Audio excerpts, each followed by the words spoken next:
दर्शकबिन भुन्टी सिरियल 313 भागमा अहिले भुन्टी लन्डन पुगिसकेको हामीले देख्न पाइरहेको थियौं र लन्डनमा उसलाई माया गर्ने मेडमको साथमा पुगेपछि भुन्टी यति धेरै खुसी भएकी थिइन्। कति ठुलो ठुलो महलमा हिँडिरहेकी र कति राम्रा राम्रा समुद्रहरू देखेकी थिइन् र यति धेरै खुसी भइरहेकी थिइन्। अब मेडमको साथमा अब जबहरू खोजेर उसलाई आफ्नो आमा बुबालाई नेपाल पठाउने ठुलो ठुलो सपना देखिरहेकी थिइन्। दर्शकबिन आखिर यो सपना रहेछ। आखिर भुन्टीलाई माया गर्ने सबैजनाले भुन्टीकै सपना देखिरहेका छन्। अहिले भुन्टीले यति धेरै दुःख पाइरहेको छिन्। दुःख कष्ट उसको आत्मा भड्काइरहेको बेलामा सबैजनाले अहिले उसलाई सपनामा देखिराख्न थालिरहेका छन् र उसलाई मन पराउने मास्टर पनि यति धेरै उसको खोजी गरिरहेको छ। भुन्टी आखिर कहाँ छिन् होला? पक्कै पनि घरमा उसलाई राम्रो व्यवहार।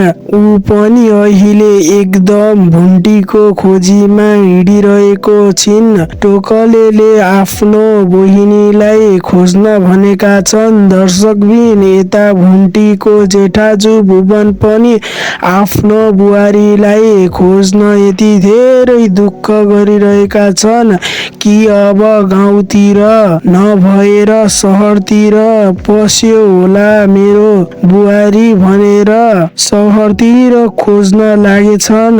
तर कहीँ पनि पत्ता नलागेपछि उनीहरू निराश हुन्छन् र टोकले एक्कासी भुन्टीकी भुन्टी भन्दै डाँडामाथि गएर कराउँछन्। आफ्नो बहिनी भुन्टीको यति धेरै टोकलेलाई माया गर्छन् कि आफूलाई बिर्सेर पनि आफ्नो बहिनीलाई कहिले पनि मायाबाट टाढा राख्न सकेको छैन।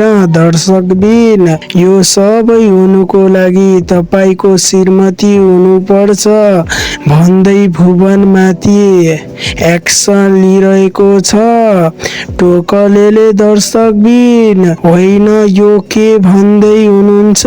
म नभएको बेलामा अनि पक्कै पनि केही गर्न होला।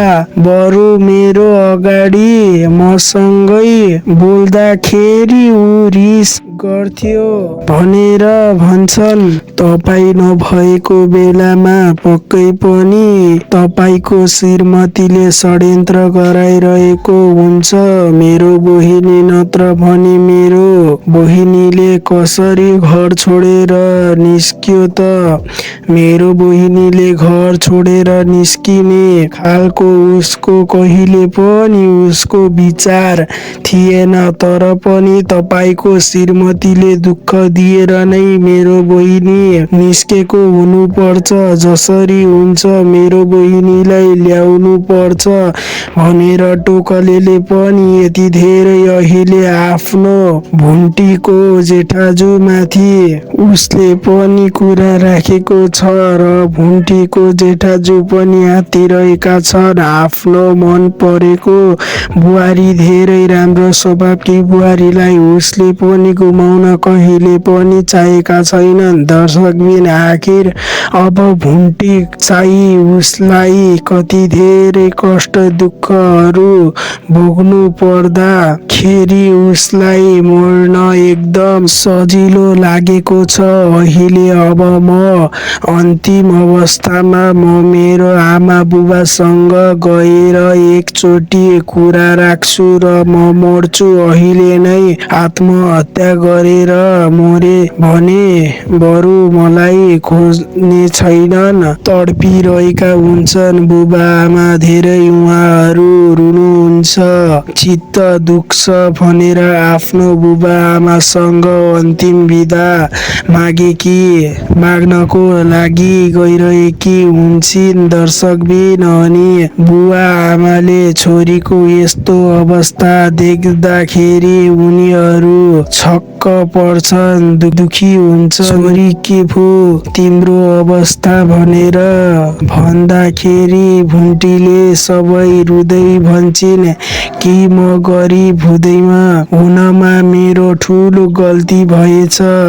आमा र ठुलो परिवारमा मलाई बिहे गरेर पठाइदिनु भयो। म बिहे गर्न मन थिएन। तपाईहरूले नै विचार गरेर बस्न मेरो विचार थियो, तर पनि मलाई पठाउनु भयो धनी घरमा। त्यो धनी घरमा म कहिले पनि खुसी र सुखी भइन। आमा जहिले पनि रुनु पर्यो, सबै परिवारको हेला सुन्नु पर्यो भन्दै रोइरहेकी हुन्छन् र आत्महत्या गर्न जान्छु भनेर भन्दा आमा भने झसङ्ग भएकी हुन्छन्। दर्शकबिन, तर यो सबै भुन्टीको आमाले देखेको सपना थियो। दर्शकबिन, यो सपना सीमित हुन्छ कि यो वास्तविक हुन्छ, यो हेर्नको लागि अर्को एपिसोड हेर्नुपर्ने हुन्छ। आज यति नै।